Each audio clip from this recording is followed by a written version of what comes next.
Assalamualaikum warahmatullahi wabarakatuh.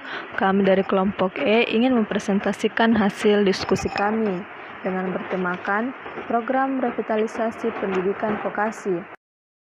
Ini dia anggota kelompok kami yang terdiri dari Fuji Indra Media, Alvina Listia, Muhammad Firdi Ramadan, Musdalifah. Langsung saja kita memasuki materi.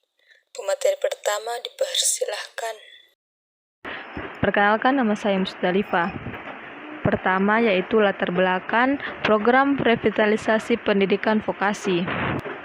Dengan berkembangnya informasi, komputasi, otomasi, dan komunikasi yang merambah dalam segala aspek kehidupan manusia di semua belahan dunia, hal ini tentunya berdampak pada pendidikan, di mana dalam proses pembelajarannya hendaknya disesuaikan dengan kemajuan dan tuntunan zaman. Pembentukan kompetensi di sekolah mengandalkan kurikulum yang diselaraskan dengan tuntunan dunia masa depan anak yang sesuai dengan kebutuhan dunia usaha dan industri, agar dapat terserap di dunia kerja. Pendidikan vokasi. Pendidikan vokasi merupakan jenjang pendidikan yang selalu dinamis dalam melakukan perubahan kurikulum pendidikan sesuai dengan pertumbuhan pasar kerja dan beradaptasi dengan perkembangan ilmu pengetahuan dan teknologi. Hal ini berarti pendidikan vokasi akan selalu mengalami pergeseran paradigma. Baik, saya akan melanjutkan pemaparan materi dari teman saya, yaitu revitalisasi pendidikan vokasi. Materi pendidikan, kebudayaan, riset dan teknologi atau Mendikbudristek, Nadiem Makarim mengatakan, revitalisasi pendidikan vokasi dan pelatihan vokasi adalah upaya pembenahan pendidikan vokasi yang dilakukan secara menyeluruh. Pendidikan vokasi berorientasi pada keahlian dan kepakaran yang khas serta berkemampuan untuk siap kerja. Dengan demikian, lulusan pendidikan vokasi mampu bersaing secara global karena fokus pada pengembangan keterampilan dan teknologi aplikatif.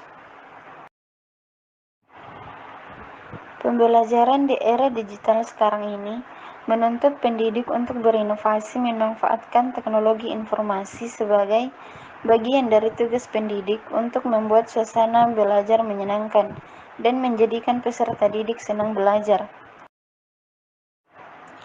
Selanjutnya, inovasi sistem penilaian dalam revitalisasi pendidikan vokasi. Aspek inovasi ini lebih diarahkan untuk mendorong pendidikan vokasi mengimplementasikan proses pembelajaran yang dapat secara real menghasilkan kompetensi produktif, antara lain dengan menerapkan model pembelajaran project-based learning dan problem-based learning. Pembelajaran mengharapkan pendidik untuk menggunakan strategi literasi dengan memanfaatkan referensi, baik library based maupun online, disertai dengan pengembangan sistem evaluasi dan uji kompetensi yang handal. Bismillahirrahmanirrahim. Assalamualaikum warahmatullahi wabarakatuh.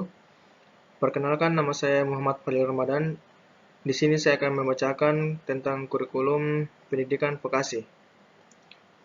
Pendidikan vokasi adalah mempersiapkan siswa atau mahasiswa dengan pengetahuan dan keterampilan praktis yang biasanya dirancang untuk mengarah pada jenis pekerjaan atau profesi tertentu.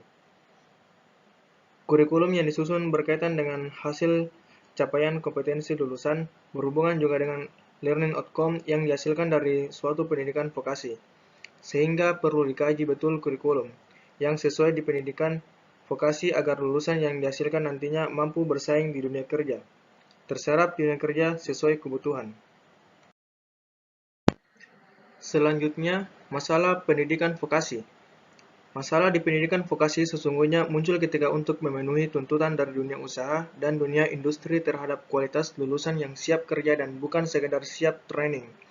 Diperlukan penguatan keterampilan kerja yang lebih dibanding sekedar pemahaman teori atau ilmu pengetahuan saja. Sekian dari saya, terima kasih.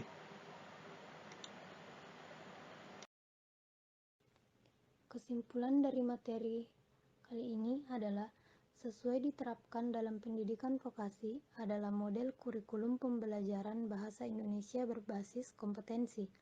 Ciri khas pendidikan vokasi terletak pada praktik, Ini berarti diperlukan pembelajaran yang menghubungkan dengan pengalaman kehidupan nyata.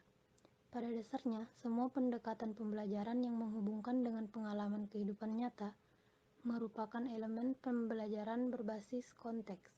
Sekian dari kelompok kami. Wassalamualaikum warahmatullahi wabarakatuh.